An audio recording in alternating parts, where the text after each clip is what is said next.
a statement on alleged exploitation of former President Buhari's death for political gains.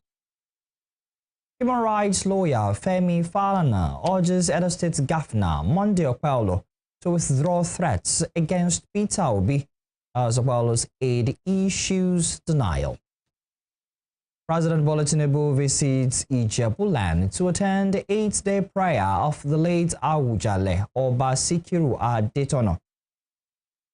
On the foreign scene, at least 67 Palestinians killed and more than 150 injured while waiting for aid in Gaza. Good evening, this is News at 7 on Western Spring Television. My name is Olufemi Alagbe. The presidency has criticized the African Democratic Congress (ADC) over its statement accusing President Bola Tinubu's administration of exploiting the death of former President Muhammadu Buhari for political gains. The ADC had on Friday accused the Tinubu administration of exploiting the death of Buhari to whitewash its image. But reacting to the allegation, the special advisor to the president on media and public communications, Sunday Dare, described the opposition party's claims as shameless. He specifically accused the opposition party and its leading figures of disrespecting Buhari and dancing on his grave for relevance. He called on Nigerians to ignore the political noise from what he described as an outfit gasping for attention. Human rights lawyer and a senior advocate of Nigeria, Femi Falana, has asked the Edo State Governor Monday Okpebholo to withdraw the threat against former Labour Party presidential candidate Peter Obi. During a public event on Friday, Governor Okpebholo warned that Mr. Obi must not visit Edo without prior security clearance, alleging that violence followed the Labour Party leader's last visit to the state. However, in a statement, Mr. Falana condemned Governor Okpebholo's utterances, saying the threat to life violates the 1999 Constitution. He added that if Governor Okpebholo does not withdraw the illegal threat because of sheer arrogance of raw power, Mr. Obi should proceed to file an application to the Federal High Court to secure the enforcement of his fundamental right to life. Meanwhile, the Edo State government has said Governor Monday Okpebholo's warning that the Labour Party's presidential candidate in the 2023 presidential election, Peter Obi, should get security clearance before coming to the stage should not be misconstrued as a threat. In July 18, the governor said Mr. Obi's visits to St. Philomena Hospital School of Nursing Sciences in June 17, where he donated 15 million naira for the completion of projects in the school, coincided with the resurgence of violence and the killing of 3 persons. However, in a statement by the governor's CPS Fred Itua, he said Governor Okpebholo's statement has given various misrepresentations. He noted that the governor's position is relevant in light of the rising attacks and abductions of religious leaders, especially Catholic priests and Christian clerics. He added that public donations made to churches, hospitals, or other faith-based institutions, while noble in intent, must be approached with caution and in full consultation with the appropriate security channels to avoid exposing these institutions and their leaders to further danger. In the meantime, the People's Democratic Party has condemned the attempted assassination of its Anambra State's governorship candidate for the upcoming November 8 election, Jude Ezenwafo. In a statement by the party's National Publicity Secretary, Debo Ologwagba, the PDP called for the immediate arrest of those responsible for the attack and reaffirmed that the incident would not shake the party's resolve. Mr. Ezenwafo was reportedly attacked by gunmen who opened fire on him in Abuja as he was returning from an engagement. The party said some desperate interests threatened by Mr. Ezenwafo rising popularity are trying to stop him from contesting the election. PDP urged the Inspector General of Police to swiftly arrest the attackers and their sponsors and to strengthen security around its candidate ahead of the election. Meanwhile, the Federal Capital Territory Police Command says it has launched investigation into the reported attack of Ezenwafo.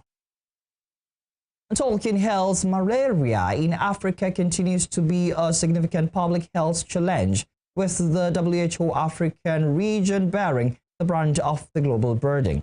While progress has been made in reducing cases and deaths since 2000, the gains have stalled, and malaria remains a leading cause of morbidity and mortality, particularly among young children. Favor Akinriola has this report on efforts made to eliminate the disease as well as the challenges.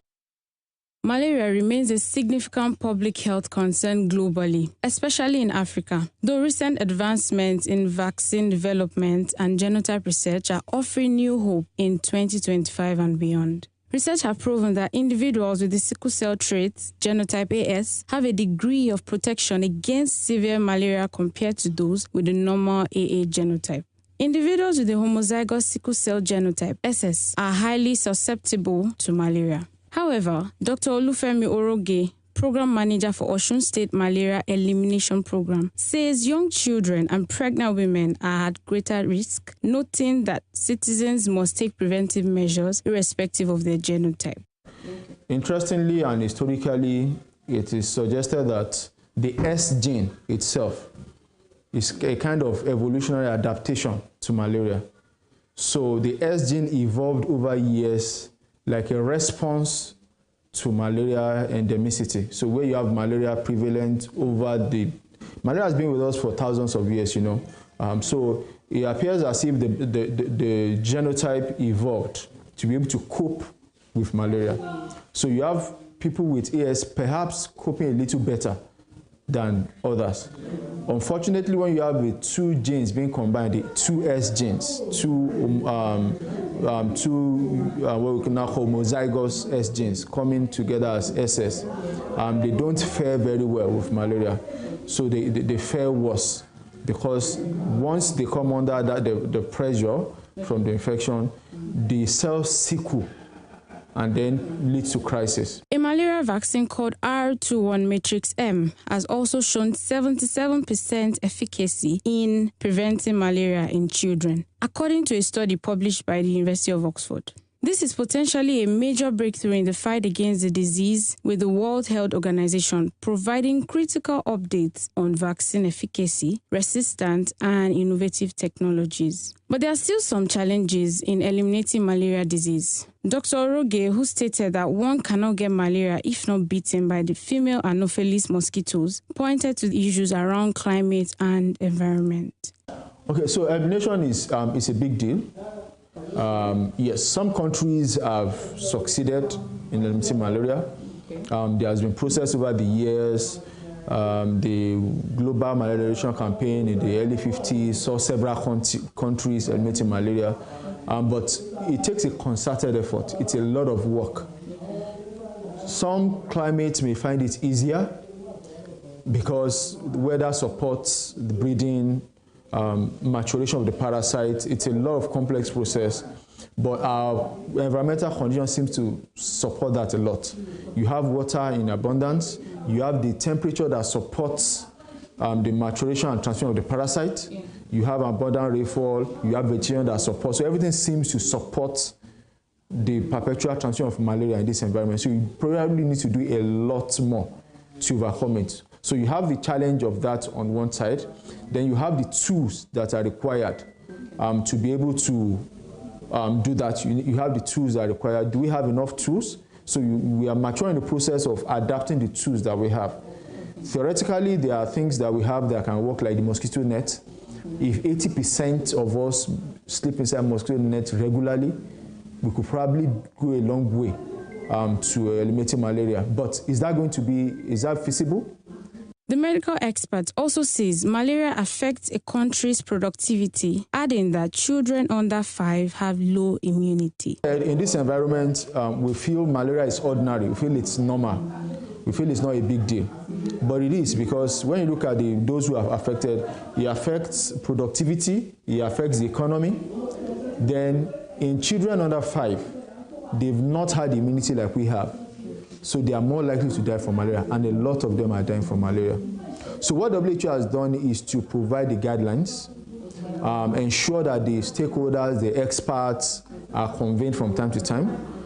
They assess the progress of each country, they provide support, a lot of the time what WHO does is to provide advice, guidelines, sensitize various researches that have been done to provide the body of information that informs what can be done at every particular time. So they bring out all the results, the data from different countries, show you where you are, show you where you need to be, and give you advice on how you can get there. So that leadership is what WHO provides. The fight against malaria requires continued research, innovation, and collaboration. To ensure significant progress in controlling and eliminating the disease, despite challenges being faced, the World Health Organization urges all malaria endemic countries to accelerate progress towards the goal of elimination. Meanwhile, consultant cardiologist at Peace Life Medical Center, Oshogbo, Dr. Adebiyo Obasanjo, says young persons are now predisposed to hypertension due to lifestyle factors. According to him, those factors include unhealthy diet, lack of physical activity, excessive alcohol consumption, smoking, and chronic stress. Speaking in an interview with Western Spring Television News, Dr. Obasanjo disclosed that physical and emotional stress can lead to hypertension. In the past, we used to feel hypertension, we find it among people who are more than 40. It may interest you to know that only this week, I've had about 3 young guys of 23, 25, 28 that has hypertension. Not just hypertension. One of them has kidney disease already. The other one has heart failure. Lifestyle that we are living now, things that our fathers don't used to do, that people are doing now. You see old men and women of over 100 years without being hypertensive. But when you now look at the descendant of that family, why these elderly ones are still alive, you now see second, third generation to them becoming hypertensive. It's because of all these things that they are doing now that our fathers don't used to do them. I mean, then this includes all the modifiable risk factors. For instance, people smoke a lot now. They drink beer, drink alcohol, sort of things. They take herbs anyhow. You see people taking a lot of salt. You see people who are obese, who are not watching their weight. You see people who are sedentary. They are not moving around.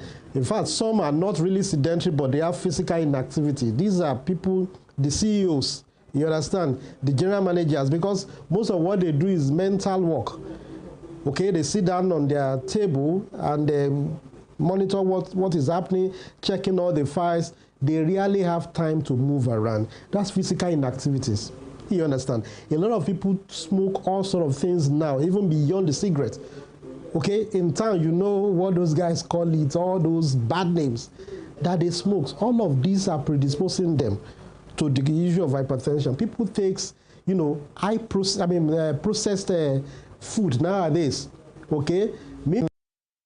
The consultant cardiologist urged Nigerians to check their blood pressure every 3 or 6 to 6 months, while people diagnosed with hypertension should ensure they possess personal blood pressure monitors. Hypertension, also known as high blood pressure, is a significant health concern in Nigeria, with prevalence rate ranging from 28.9% to 38.1%. Symptoms may include severe headaches, chest pain, dizziness, difficulty in breathing, nausea, vomiting, blood vision, and anxiety. At least for those who are not hypertensive, there's nothing stopping us from checking 3 to 6 months. But for those who are hypertensive, in fact, what we now recommend is that every hypertensive patient should have a personal electronic sphygmomanometer. Okay? Of course, people will now be wondering, but sometimes they say the electronic sphigs give us wrong results. It's because it's not handled the way it's supposed to be. The idea of having your own personal one will make you to be able to check morning, check afternoon, check night. Because some people, their blood pressure is high during the night, and during the day when you check, it's normal. So for us, who they are coming to meet in the hospital, they come to meet us during the day. And maybe their blood pressure was high over the night. How are we going to know? So if they check, they will be able to know whether it was high in the night or not. Usually when they buy a good sphygmomanometer, we ask them to bring it to the hospital first. We check with our own standardized mercury sphygmomanometer and then check using the same hand immediately, okay, with their own new electronic sphigs, and then compare the reading. The one on top that we used to call the systolic blood pressure, the difference should not be more than 20. The one down that we call diastolic blood pressure should not be more than 10. If that difference is more than this, provided the person that did this using mercury sphygmomanometer is an expert, he or she knows how to check BP. If the difference is more than that, that shows the sphig is bad and it should have been issued. That's the electronic sphig. But if it is normal, they are supposed to be using it, and then periodically, when they come for their routine checkup, maybe once in a month, maybe once in 2 weeks, as depending on the blood pressure control, they bring their own. So as we are checking, we also revalidate. President Bola Tinubu has paid tributes to the Awujale of Ijebuland, Oba Sikiru Adetono, describing the traditional ruler as more than a father to him. In a statement via X, the president honored the memory of the monarch 8 days after his death, describing the laws as personal to him. President Tinubu said the Awujale, whose death coincides with the demise of former President Muhammadu Buhari, was a confidant. He further praised the late monarch's legacy of service and integrity, highlighting his rare leadership qualities and unwavering dedication to his people. The president noted that he was present in Ijebu for the monarch's 8-day fidal prayers, describing Oba Adetono as more than just a royal figure. Meanwhile, upon his arrival in Ogun State, President Tinubu was received by Governor Dapo Abiodun alongside Chairman of Nigeria Governors Forum, Abdul Rahman Abdul Razak of Kwara State, and other Southwest governors. The Awujale, a revered Yoruba monarch, passed away on July 13 at the age of 91 and was buried the following day, according to Islamic rites. Moving on, the Vice President of Obela Council of Chiefs in Omohua local government area of Rivers State has been shot dead. The victim was reportedly killed yesterday during a meeting of local chiefs at Omokoka village. Joseph Eze Dabiri, the second son of the slain chief, confirmed the killing to journalists. He added that the matter had been reported to the Rumuji Police Division and appealed to authorities to ensure justice is served. In Lagos State, the government has impounded more than 10 articulated trucks for violating access restrictions on the 3rd Mainland Bridge. The enforcement operation, which commenced over the weekend, was carried out by the Lagos State Traffic Management Authority following months of sensitization and public advisory. This was made known in a statement issued by the Director of Public Affairs and Enlightenment Department of Lasman Adebayo Taufik, a special advisor to the Governor on Transportation, Sholagiwa, and the crackdown on heavy-duty vehicles was in line with the state's commitment to public safety, infrastructure protection, and compliance with traffic regulations. He explains that the intervention followed extensive stakeholders' engagement and formal advisories prohibiting articulated vehicles above 9 tons from using the bridge, which had recently undergone a major rehabilitation. Mr. Giwa added that the state also deployed new surveillance system to aid enforcement. The state government has commenced the demolition of an abandoned structure popularly known as the Castle Inn in Ibadan over the weekend, citing it as a safety measure for the area. The structure located at the Total Garden area along the ever-busy Mokola Agodi Gate Road was previously used as a hotel in the metropolis before it was abandoned. Reports said the property within the premises had been removed a few days before the demolition with the inspection of security personnel. The Commissioner for Land, Housing, Survey and Urban Development, William Akinfunmilayo, disclosed that the building had been abandoned by its owner for years and recalled that the state government had earlier warned owners of abandoned structures in the state to put them to use. The government claims that such abandoned structures constituted security threat as they were being used by criminals to perpetrate evil acts. You're watching News at 7 on Western Spring Television. Still to come. NDLEA arrests wanted 60-year-old drug kingpin, ending 6 years of evading the law. We'll bring you more on this when we return.